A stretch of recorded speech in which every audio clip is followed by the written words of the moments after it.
যতই দিন যাচ্ছে আমরা চলচ্চিত্রে যারা আমরা আছি আমরা অভিভাবক শূন্য হয়ে যাচ্ছে।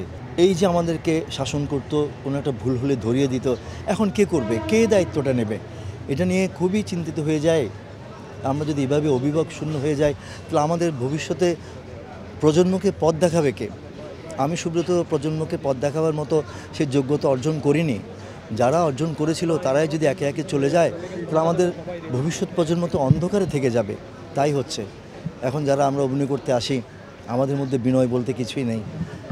বিনয় দাদাকে দেখে শিখতে হবে, বিনয় আনোয়ার হোসেনকে দেখে শিখতে হবে, বিনয় শওকত আকবরকে দেখে আমরা শিখেছি।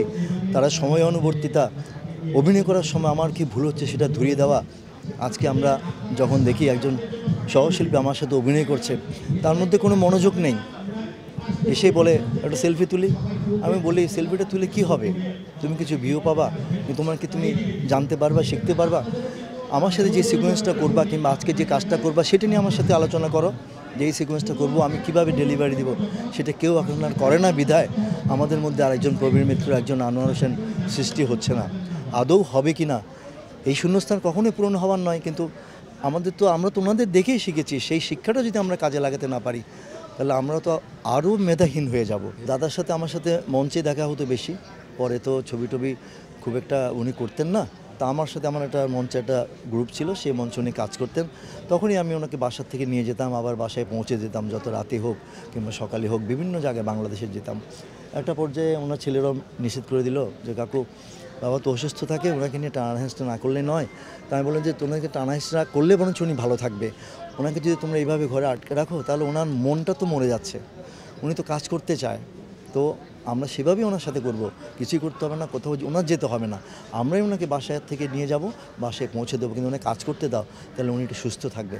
তো যতটুকু হোক, যতদিন হোক পেরেছে। তার পরবর্তীতে যখন বার্ধক্যজনিত কিছু রোগ, কানেও কম শোনা শুরু হলো, হাঁটতে গেলে খুঁড়িয়ে খুঁড়িয়ে হাঁটে, তারপরে তো গেলই হুইল চেয়ার শুরু করলো, কথা বললে কথার উত্তর দিতে পারে না, হ্যাঁ হ্যাঁ এক কথা বলে 10 বার, চোখে কম দেখতো। এই করতে করতে করতে করতে আমাদের কাছ থেকে বিচ্ছিন্ন হয়ে গেল। ফোন দিলে কথা বললো সেটাও তো পারবেন না উনি, ফোনটা দিলে রিং হচ্ছে সেটাও তো শুনে না। তখন ছেলেপেলেদেরকে ফোন দিতাম, তখন তারা থাকতো অফিসে, তারা যখন বাসায় আসতো তখন তাদেরও হয়তো মনে থাকতো না যে আমি ফোন করেছি, তার বাবাকে বলবে যে তো লাভটা কী, উনি তো আমার কথা শুনবে না, ফোনে দিলেও তুমি আমার কথা উত্তর দিতে পারবে না। এই করতে করতে আসলে আমাদের সাথেও দূরত্বটা একটু বেড়ে গেল। আমরাও আজকে যাব কালকে যাব করতে করতে আমরাও বাসায় যাওয়া ছেড়ে দিলাম, আর দেখা হলো না। আক্ষেপ একটাই, আমাদের বলতো যে আমার হেলে ডাকে না কেন, আমি তো হুইল চেয়ারে চলে, অসুবিধা কী আছে, আমারও ওরকম একটা ক্যারেক্টার সৃষ্টি করুক না। উনি ঢাকায় বাসায় যেহেতু তাঁতিবাজার ছিলেন, ওই অ্যাকসেন্টে কথা বলতে পছন্দ করতো, আমার ওরকম একটা ক্যারেক্টার সৃষ্টি করুন না, হুইল চেয়ারে বয়ে কমু ডায়লগ, অসুবিধা কী আছে। এই যে একটা অভিনয়ের শেষ পর্যন্ত অভিনয় করে যাওয়ার একটা মনের মধ্যে একটা চিন্তা চেতনা, এটা কিন্তু আমাদেরকে তখন অনেক কাঁদাতো, যে হৃদয়ে রক্তক্ষরণ বলে না, সেটাই হতো যে অভিনয় করার জন্য এখনও পাগল, শয়ে শয়ে অভিনয় করেছে, কোনো চরিত্র তো বাকি নেই ওনার জন্য।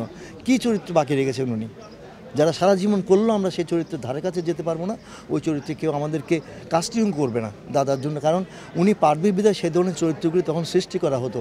আমরা এখন পারিনি বিধায় আমাদের জন্য সেই চরিত্রের সৃষ্টি হয়নি, আর হবেও না।